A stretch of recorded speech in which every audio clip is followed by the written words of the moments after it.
नमस्कार, मेरा नाम गौरव राठौर है। मैं कक्षा 9वीं डी का छात्र हूँ। मैं आज अपनी हिंदी की प्रस्तुति देने जा रहा हूँ, जिसका विषय है वाक्य और उसके भेद। पहले हम जानेंगे वाक्य होता क्या है। वाक्य दो या दो से अधिक शब्दों का वह समूह होता है जो हमारे भावों को प्रकट करता है। और उसके बाद देखेंगे वाक्यों का वर्गीकरण किन आधारों पर किया गया है। वाक्य का वर्गीकरण दो आधारों पर किया गया है, रचना के आधार पर तथा अर्थ के आधार पर। हम इस पीपीटी में पढ़ेंगे अर्थ के आधार पर। अर्थ के आधार पर ही वाक्यों के 8 भेद है। पहला विधानवाचक, निषेधवाचक, आज्ञावाचक, विस्मयवाचक, संकेतवाचक, संदेहवाचक, प्रश्नवाचक तथा इच्छावाचक। अब देखेंगे विधानवाचक वाक्य कौन से होते हैं। जिन वाक्यों में किसी भी क्रिया का होना या सामान्य रूप से बोध होता है उन्हें विधानवाचक वाक्य कहते हैं। जैसे वह खेल रहा है, खेलना क्रिया हो गई। और भारत हमारा देश है।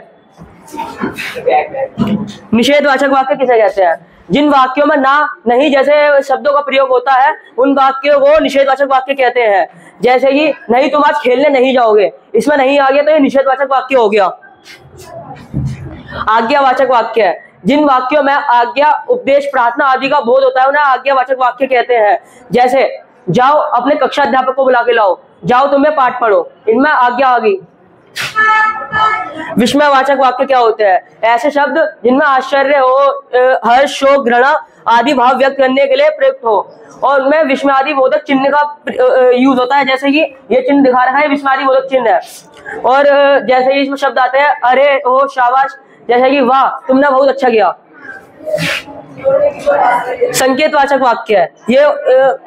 ये वह वाक्य होते हैं जो एक बात, इसमें एक बात दूसरी बात पर निर्भर होती है। जैसे यदि तुमने परिश्रम किया होगा तो फल अवश्य मिलेगा। अगर मेहनत करोगे तो ही फल मिलेगा, मेहनत नहीं करोगे तो फल नहीं मिलेगा। ऐसे जो हमारा फल है वो मेहनत पे निर्भर है।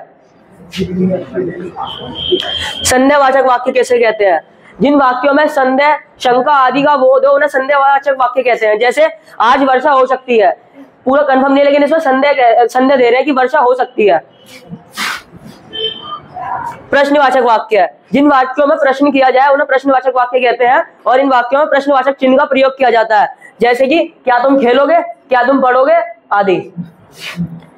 इच्छावाचक वाक्य है। जिन वाक्यों में किसी इच्छा, आशंका या आशीर्वाद का बोध हो उन्हें इच्छावाचक वाक्य कहते हैं। जैसे कि तुम्हारा नववर्ष मंगलमय हो, भगवान तुम्हें खुशी रखे आदि। धन्यवाद।